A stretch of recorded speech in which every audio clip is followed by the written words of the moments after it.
Back in the day, folks would always ask me how it's possible to speedrun a Pokemon game when it's just RNG. And to answer them, I'd either get defensive and tell them it's not just RNG, which it's not, or say that if people can somehow speedrun Stardew Valley, then you could probably speedrun anything. But little did I know that years later, I'd be telling you all that you can actually speedrun the new Stardew Valley-ish Pokemon game, Pokopia, in a very reasonable amount of time with some super creative solutions. So how do you do that exactly? Well, list of things you gotta do to complete the story is kinda complicated, which makes speedrunning the game pretty complicated too. First off, the game is split into 4 different hub areas, and each of those areas needs you to complete a giant main story quest filled with a ton of micromanageable tasks in order for the area to be considered complete. And as you progress in each area, you need to be gathering resources for the Team Initiation Challenge, which requires you to obtain or craft 8 vastly different sets of materials or items that get progressively more complicated. But the most annoying requirement of all is reaching what is known as environment level 5, which is essentially improving an area's ecosystem enough by cleaning, planting, building, spawning more Pokemon, and making those Pokemon really happy. And let me just say that coming from a YouTuber, making everyone happy is a very hard thing to do. But I will try nonetheless by explaining exactly how speedrunners are able to reach Pokopia's credits in about 3 hours.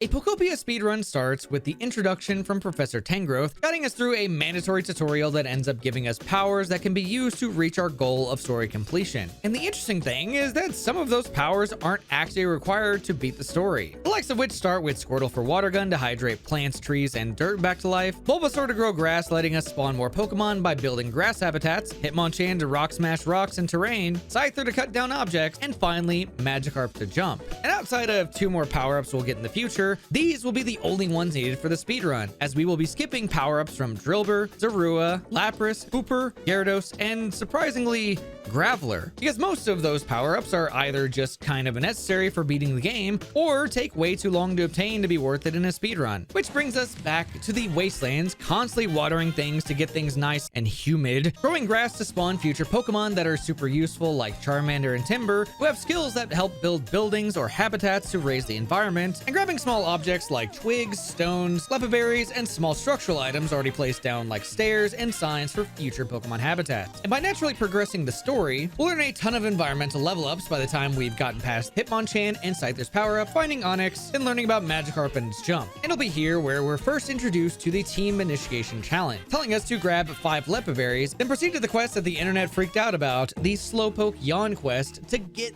this place humid. But this quest is not actually as bad as it seems if you know what you're doing, like people who subscribe to my channel. Listen, I'm running out of ideas for transitions, and I'm very close to 100,000 subscribers. I'm sorry. Anyways, the awesome way around this nasty quest goes as follows. When you're first told by Professor Tangrowth about Slowpoke, he'll show you the environment requires you to go plant grass near the ocean water, which logically you'd think the nearest source would be near where Magikarp spawned, but it's actually not. Instead, if you walk a little past where most people spawned Hitmonchan for the first time, you can clear a small walking path, go down to the rocky shore, use the dirt you just cleared, plant grass, and water it to spawn the Slowpoke super close and quickly. That wasn't the only goal we had in mind for getting the Slowpoke to spawn close by, because a seemingly small action also cleared a nice straight fast path for Slowpoke to painstakingly walk back to the Pokemon Center instead of the long nasty path near Magikarp. And while we're waiting on Slowpoke to spawn, we can micromanage our time by doing more future quest stuff like watering the ground, sprouting trees, cutting them down, cracking walls, and purposely spilling water into dry patches of grass to hydrate the land, and finding homes for multiple Pokemon that are required in the future just in time for Slowpoke to spawn, and have it easily make it to Professor Tangrowth to trigger the Slowpoke Yawn quest, which unfortunately is absolutely required to do. No avoiding that like we would Drillbur, which wastes time to obtain, and instead stick to grabbing useful things like beds that can be used to provide a home for a Pokemon. From here, doing things that hydrate the land are pretty much mostly fulfilled thanks to the micromanagement we did during the tutorial, like grabbing a cast form rain doll for Rain Dance, watering trees back to life for Bulbasaur, and making a habitat for Squirtle, letting us instantly cause the rain to fall to the wasteland in order to free Onix from his clay prison, where he'll ironically be staying for the rest of the run as we teleport back to Professor Tangrowth, complete the big quest, and drag a couple Pokemon like Magikarp, Squirtle, Slowpoke, and Timber to use for building stuff in the second area, leaving the withered wasteland at level 3 for now.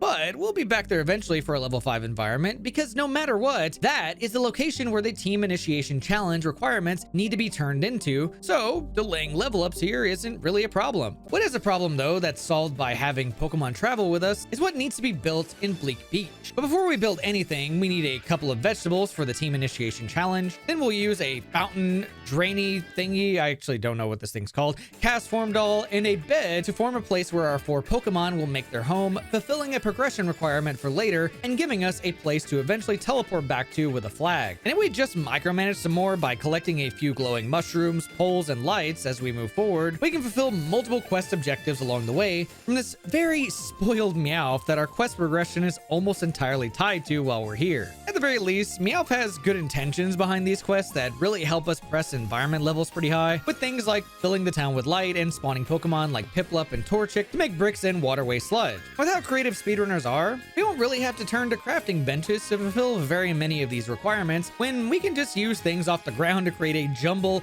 of awful looking habitats surrounding one another. But let's be real, having nicely decorated environments is unfortunately slow, so it's going to be the least of a speedrunner's worries as we surround a single pool of water with a bunch of them, start talking to Piplup for a bunch of environment improving quests like making a trash can, then making a shower head that magically works when placed against any wall, before eventually finding a sleeping Mosslax, which is a special variant of Snorlax covered in moss due to how long of a deep sleep it's been under. And with how many Pokemon are actually worrying about it, we're now required to wake it up before we can actually move on from this beach. But for now, we need the help of Professor Tangrowth, giving us the perfect time to teleport back to the Pokemon Center, then proceed to tell Professor Tangrowth about Mosslax to start the giant quest to wake it up. While Tangrowth takes his time to walk towards Mosslax, we can micromanage a bit more by picking up nearby clay, then eventually talk to Meowth in the cave, who will tell us we should brighten things up so that Mosslax wakes up. But to do that, we need more than just the lights and poles we've been grabbing, because we'll need the power of Pikachu to finish it off, which is a special variant of Pikachu that shared so much electricity that it changed forms and needs to get it back, which is easily done by just grabbing a ton of poles and lights along the way to connect a couple of generators powerful enough to power the entire town, and can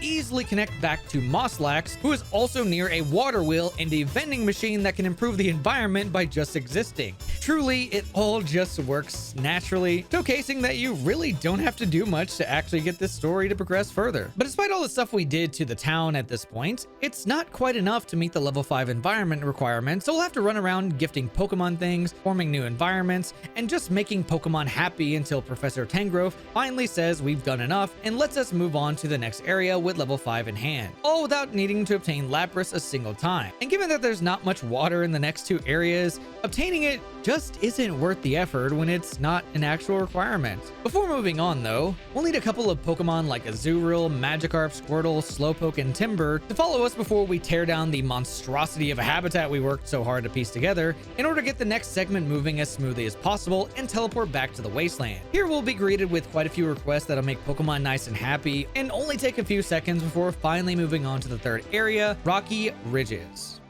Rocky Ridges is a very interesting section that has a crazy amount of power-ups that are pretty unnecessary for speedrunning purposes. Because truly, we don't really need the extra speed of Graveler to get stuff done, nor do we need the boosted power of meals from Chef Dente, the Greedent, to succeed in most cases. So with what the speedrun does here, things look to be quite minimal, starting with a trip to the Pokemon Center to get told you'll need a new Pokemon power-up by getting Scorbunny to spawn, then a short walk over to where the water exists in the top left section of the map, setting up things in a very similar fashion to our setup on the beach. Nice, messy, and filled with door. Just a little fun fact here. The door is actually very important. We can actually place a flag there and then we're able to like teleport back. It's really cool. But either way, the wait for getting the second to last Pokemon power from Machoke is pretty short, as we'll have planned it ahead of time. Then all I'll have to do is walk Machoke back to a strength rock, then proceed to move rocks around with strength, then teleport back to the Pokemon Center and fix the little PC slot in order to start the Chef Dente quest and unlock power meals. And unfortunately, there's no skipping any dialogue from this guy. I'll have to hear exactly what things are needed to get him out of this barrel, even if we know exactly what's required, which will be to spawn Dartrix, build a cutting board to make the power food salad, get a Torkoal to spawn and go to the Pokemon Center, then build an oven to make the power food bread to finally free Chef Dente. And with all the Pokemon we brought with us, combined with all the stuff we did, including make another giant mess of a home base for those Pokemon to live in, we can get environment level 4 really quickly, then move on to the next recipe after we go through the mine with cut, strength and rock smash power. We'll start farming a bunch of minerals for Team Initiate Challenge, head back to the Pokemon Center, then turn our ingots into actual metal by time traveling. Have I mentioned, by the way, how powerful time traveling actually is in this game? It's kind of ridiculous because the game never actually punishes you for it, even if you stay in the game's overworld and do it, causing you to be instantly done with pretty much any task you want to do. And speaking of tasks, with the Pokemetal in hand,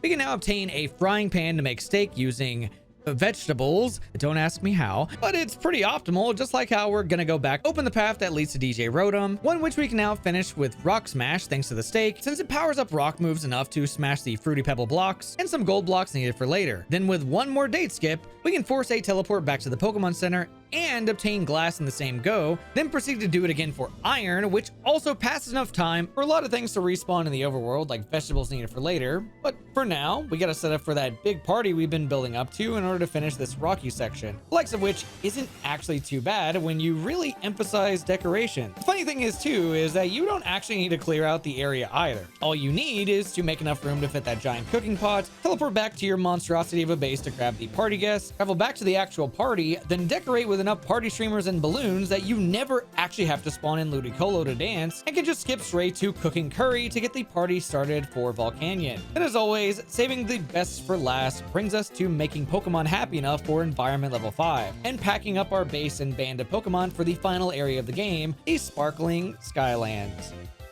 So, if you've been paying attention enough to what's been going on in each area, you know that we're going to build that really messy base again and bring all those Pokemon with us to do the exact same thing as before. Because doing that is a lot more efficient than spawning brand new Pokemon, because while this does actually lower the environment level a bit whenever you're going from area to area and grabbing Pokemon from there to the next area, as long as we've unlocked environment level 5, that's all that really matters, because most of that requirement was actually for the Team Initiation Challenge. So you could literally terraform the entirety of a previous area and not actually care and just keep moving forward. Kind of brutal when you really think about it, but we're heartless speedrunners looking to have a goal, so we don't really have time for emotions until we reach the credits. So to get things started, we're going to be obtaining the final power up from Dragonite, then book it straight to story progression by visiting Tinkaton that adores tinkering with things to the point where it'll ask you to grab items, which brings us around to building habitats for Pokemon like Conkeldurr, use it to make concrete, give that concrete and iron to Tinkaton in order to get some gears, run over to Dragonite for a quest while grabbing recyclable paper, then straight towards a bench on the ground we'll use to build a lift that'll be placed down for a mere second before grabbing it off the ground. Because surprisingly,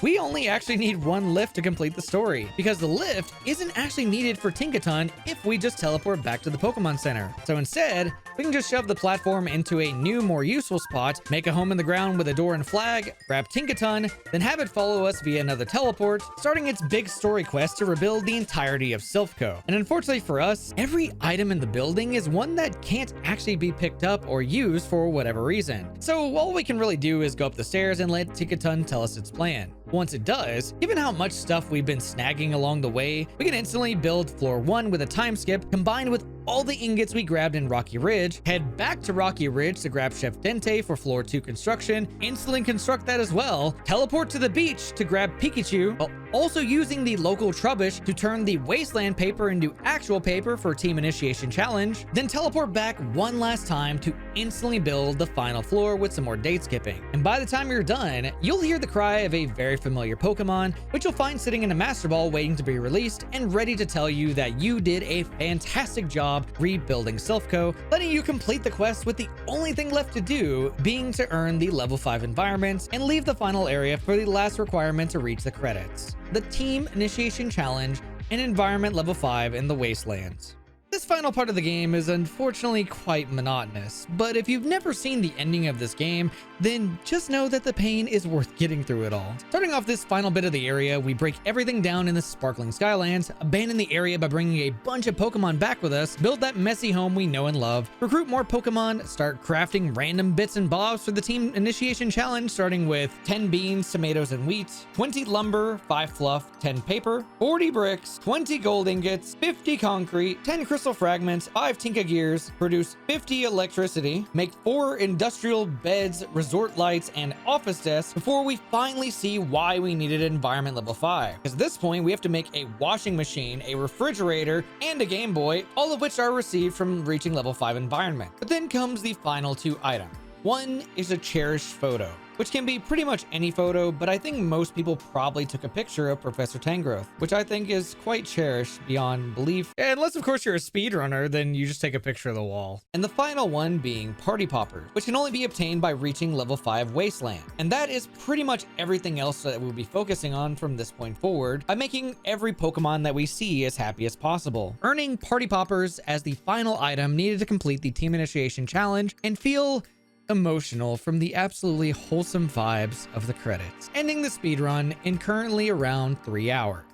Hey, I have to kind of retcon this part of the video because Pokopia has officially been beaten in under 3 hours as of this video. There were a lot of strategies I wasn't actually able to fit in this video, so you should go check out my lovely friend Etiquette, who's leading the charge with Pokopia speedruns and helping develop them into something absolutely beautiful. And if you guys want to try this for yourself, I will leave a link in the description for when a Pokopia speedrunning Discord eventually gets made. But until then, I'm PulseEffects, your local Pokemon speedrun enthusiast. If that sounds up your alley, subscribe for more speedrun stories like this one. Special thanks, by the way, to my many supporters on Patreon.